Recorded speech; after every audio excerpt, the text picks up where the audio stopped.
नमस्कार दोस्तों, आप सबका स्वागत है हमारे चैनल में। आज जो हम टॉपिक आपके साथ में डिस्कस करने जा रहे हैं वो है फॉरेन एजुकेशन का। ये टॉपिक हमको बहुत एक्साइट करता है क्योंकि हम सबका मन करता है कि दूसरे देशों में जाएं, वहाँ के कल्चर्स में रहकर हम आगे की पढ़ाई करें। इसका एक रीज़न तो एक्साइटमेंट भी है और दूसरा रीज़न ये भी है कि शायद दूसरे कंट्रीज़ के अंदर जॉब प्लेसमेंट की जो सक्सेस रेट है वो कई गुना ज़्यादा है हमारे देश से। तो ये भी एक रीज़न है कि आज का यूथ जो है वो फॉरेन एजुकेशन को लेकर बहुत एक्साइटेड रहता है। अब इसकी हम बात करते हैं हमारे जन्म कुंडली, जो हमारा भाग्य है। क्या हमारा भाग्य फॉरेन एजुकेशन की बातें कर रहा है या भाग्य कहता है कि नहीं, आप जहाँ जिस लोकेलिटी में हैं, जिस देश में हैं, उसी में बैठकर आपको पढ़ना है। असल में एक ये भी है, इसमें एक चीज़ और समझनी होगी। ये एक यूथ का डाउट भी आता है कि सर कुंडली को थोड़ी पता है कि भारत की बाउंड्री कितनी दूर तक है, उसको थोड़ी पता है कि भारत कितनी दूर तक फैला हुआ है। हाँ, बिल्कुल आपका डाउट बिल्कुल सही है। फॉरेन असल में कुंडली में कहीं डिफाइंड नहीं है कि कितने किलोमीटर्स के बाद में फॉरेन शुरू होता है। फॉरेन का मतलब है एक ऐसी सभ्यता, एक ऐसा कल्चर जहां आपके कल्चर से बिल्कुल भिन्नता है, जो पूरी तरह से अलग है। तो that everything is foreign for you, है ना। तो इसलिए आप फॉरेन को समझिए इस तरह से। अगर कोई कोर नॉर्थ इंडियन पर्सन है, कश्मीर में रहता है और वो कंप्लीटली साउथ में चला जाता है, तमिलनाडु में या केरल में, एंड ही फाइंड्स कि मेरा कल्चर पूरी तरह से यहाँ पर चेंज हो चुका, कोई सिमिलैरिटी नहीं बची है। Of course he is in a foreign land now. पर आपके अंदर आपको लगता है कि नहीं, जो जहां मैं रहता हूँ वहां मोर ओवर आज के समय में तो बहुत सिमिलैरिटीज हर एक राज्य में आ चुकी है ऑलमोस्ट। अब अगर आपकी कुंडली फोर्स करिए कि नहीं, कुछ फॉरेन कनेक्शन है, तो ऑफ कोर्स आप इस सभ्यता को छोड़कर किसी दूसरी सभ्यता में जाने वाले। तो इस कॉन्सेप्ट के साथ में हम डिस्कशन शुरू करते हैं। कुंडली हमारी 12 टुकड़ों में बटी हुई होती है और हर एक पार्ट अपने आप में एक पूरा एनवायरनमेंट है। ये पूरी अपनी एक दुनिया लेके बैठा होता है। तो आप जब फॉरेन के लैंड्स में जाकर एजुकेशन की बातें कर रहे हो तो आपको स्पेसिफिकली 2 घरों को यहां पर देखना होता है। और भी घरों का रोल होता है, लेकिन उनको एक बार मैं केवल प्राइमरी जो हाउसेस हैं जो रिप्रेजेंट करते हैं मैं उस पर फोकस कर रहा हूं। पहला घर जो हम देखते हैं वो है हायर एजुकेशन का, क्योंकि जब हम फॉरेन एजुकेशन की बात कर रहे हैं तो हायर एजुकेशन कोर्सेज की बातें कर रहे होते हैं, हम प्राइमरी या सेकेंडरी कोर्सेज की बातें नहीं कर रहे होते। हायर एजुकेशन मतलब after crossing your school level, basic education पूरी हो चुकी है। तो ये जो हायर एजुकेशन रिप्रेजेंट करता है वो आपकी कुंडली का 9th हाउस रिप्रेजेंट करता है। Interestingly 9th house long travels को भी रिप्रेजेंट करता है।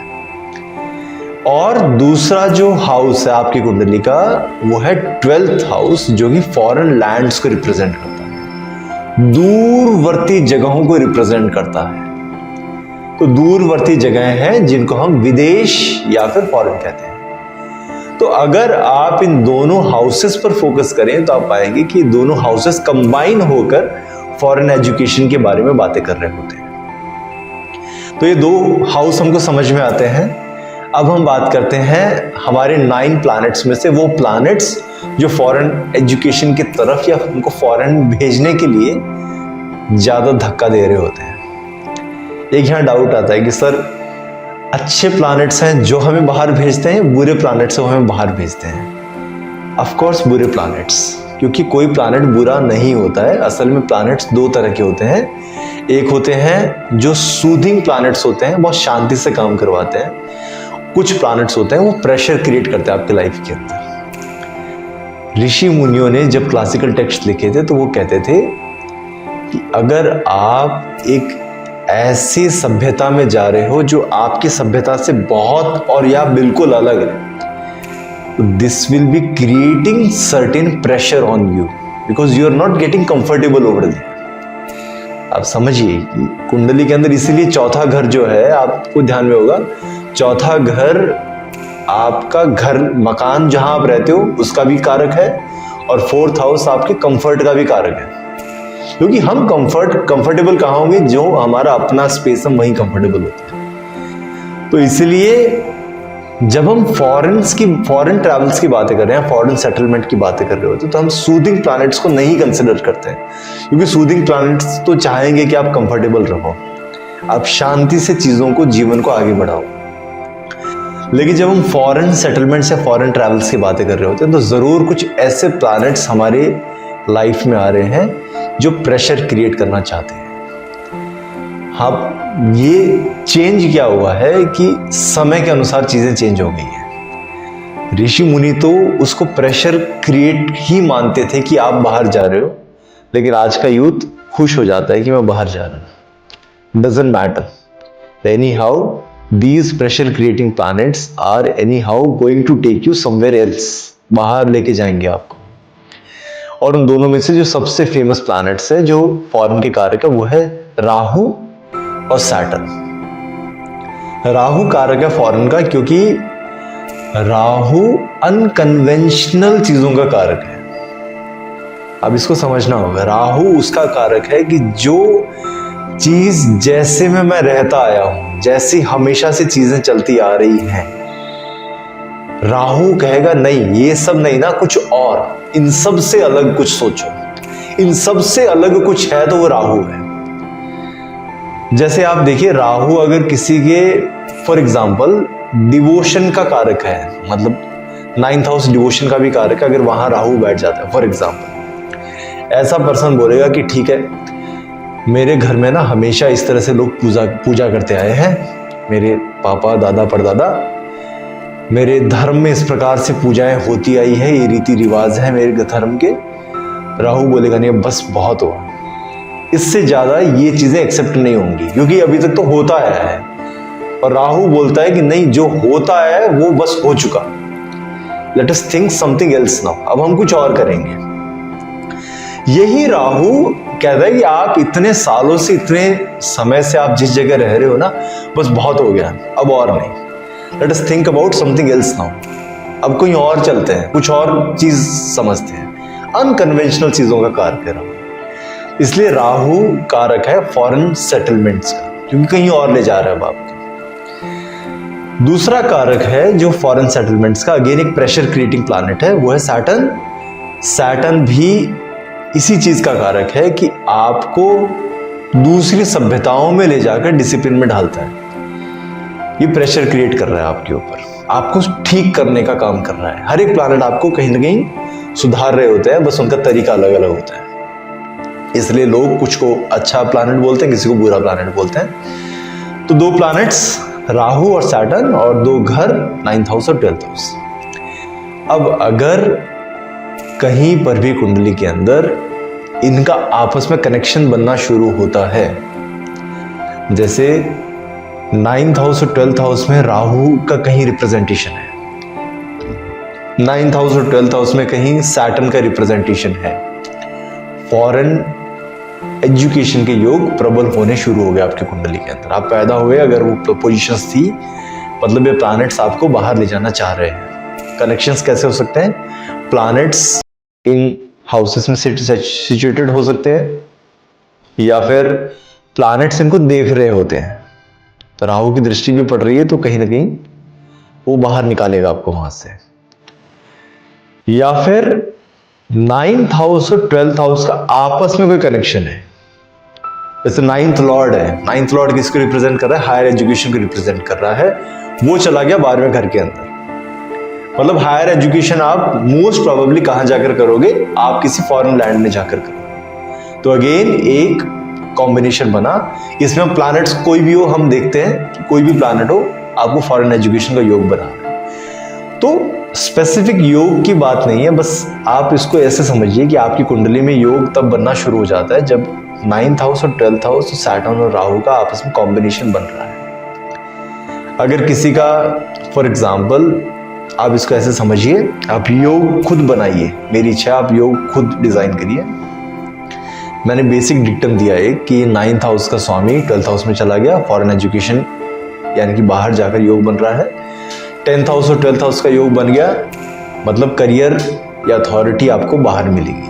आपको अथॉरिटी यहाँ नहीं मिलेगी जिस एरिया में है, क्योंकि 10th हाउस करियर का नॉर्मली नहीं होता है। 10th हाउस होता है आपकी अथॉरिटी का। आप जहां काम कर रहे हो वहां आपकी अथॉरिटी कितनी है। तो अगर 10th हाउस का कनेक्शन 12th हाउस के साथ बनता है, उसके लॉर्ड के साथ बनता है, वो देख रहा है। अगर और डीपर लेवल में जाते हो आप, तो अगर नक्षत्र में भी पहुंच रहा है तब भी आपका फॉरेन का योग बन रहा है। फॉरेन आपका अथॉरिटी आपको फॉरेन में जाकर मिलेगी। आपका काम ये सेटल नहीं होगा या आप खुश नहीं होंगे यहाँ पर। 4th हाउस का 12th हाउस के साथ कॉम्बिनेशन बन रहा है, किसी भी तरह से योग बन रहा है। लॉर्ड साथ में बैठे हैं, 4th हाउस का लॉर्ड वहां जाके बैठ गया है, या वो एस्पेक्ट कर रहा है 4th हाउस पर 12th हाउस का लॉर्ड, तब भी कॉम्बिनेशंस बनते हैं। अब ये सारे कॉम्बिनेशंस आप अपनी कुंडली में चेक कर सकते हैं। अगर इस प्रकार के कॉम्बिनेशंस बन रहे हैं तो फॉरेन एजुकेशन के योग आपकी कुंडली में है। अब चलते हैं, एक और मेथड है, उसके बारे में बात करने की कोशिश करते हैं, जो मेरी फेवरेट मेथड है ज्योतिष के अंदर, that is KP astrology. KP astrology क्या करती है, ये चीजों के अंदर डिसाइफर करती है, परत दर परत, और हम गहरे में उतरते हैं। केपी एस्ट्रोलॉजी पिन पॉइंट करती है।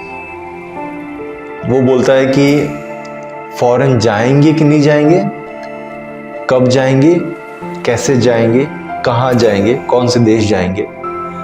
इवन हम सिटीज तक में पहुंच सकते हैं with the help of KP astrology. और इसको समझते हैं कि केपी एस्ट्रोलॉजी किस तरह के योगों की बात करता है। केपी एस्ट्रोलॉजी बहुत ही सिंपल बातों को करेगा। आप देखिए घरों को किस प्रकार से कृष्णमूर्ति जी ने बांटा था।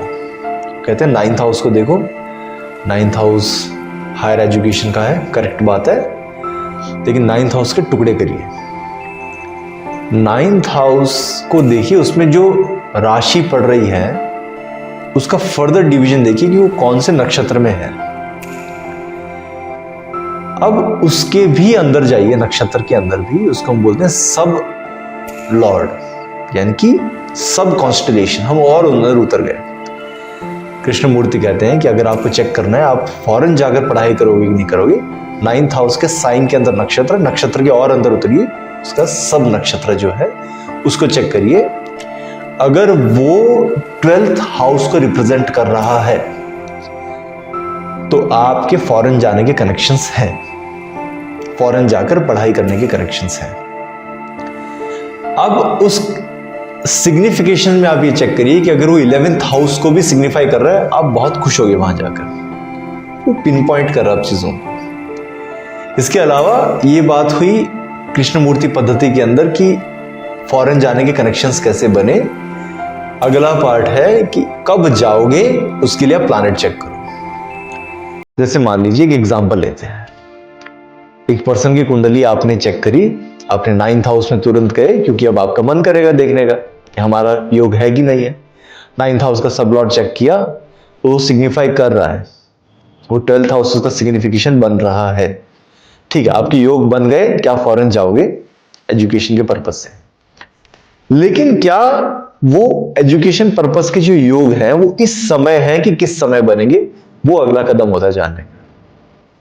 ये जानने के लिए आप ये देखिए कि हमारी जो फिलहाल की महादशा है या अंतरदशा है वो क्या बोल रही है। इसके लिए आप सबसे पहले महादशा को चेक करिए। महादशाएं बहुत लंबी होती है, तो किसी पर्सन के अगर 9th हाउस रिप्रेजेंट कर रहा है 12th हाउस का 9th हाउस का सब लॉर्ड रिप्रेजेंट कर रहा है 12th हाउस को, बन गया योग। अब चेक करिए करंट महादशा को। फॉर एग्जाम्पल करंट महादशा है जुपिटर की। अब अगला काम आपका यहां शुरू होता है, जुपिटर को चेक करिए, जुपिटर का भी सब लॉर्ड चेक करिए आप। अगर जुपिटर का सब लॉर्ड भी इस चीज का संकेत देता है कि आपका 9th हाउस और 12th हाउस का कनेक्शन है, तो कांग्रेचुलेशंस कि जुपिटर की महादशा में आपका योग बनेगा। अब अगला क्वेश्चन, सर जुपिटर की महादशा तो 16 सालों की होती है, कब जाएंगे हम, कब योग बनने का चांस है। अब आप इसके अंदर फर्दर चेक करिए कि आपका जो करंट अंतरदशा यानी भुक्ति का जो है अभी समय, वो प्लैनेट का भी सब लॉर्ड चेक करिए। अगर वो हाँ भर रहा है कि हाँ आपका सिग्निफाई कर रहा है फॉरेन एजुकेशन का, तो अभी का टाइम है, वरना अगली भुक्ति आप चेक कर सकते हो अकॉर्डिंगली आप अपने हिसाब से चेक कर सकते हैं।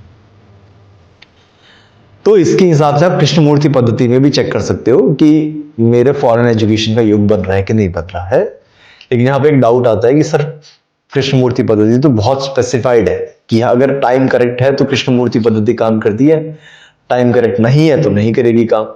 करेक्ट है, बिल्कुल बात सही है।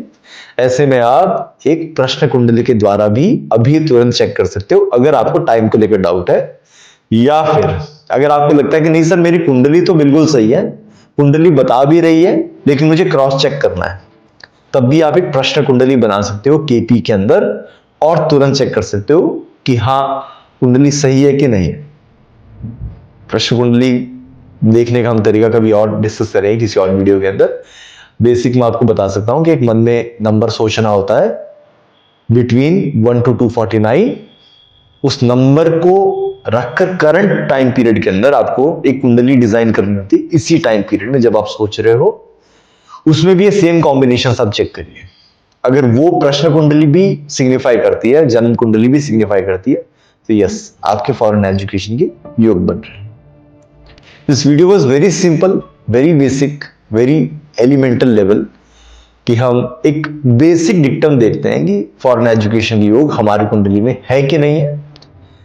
Thank you so much.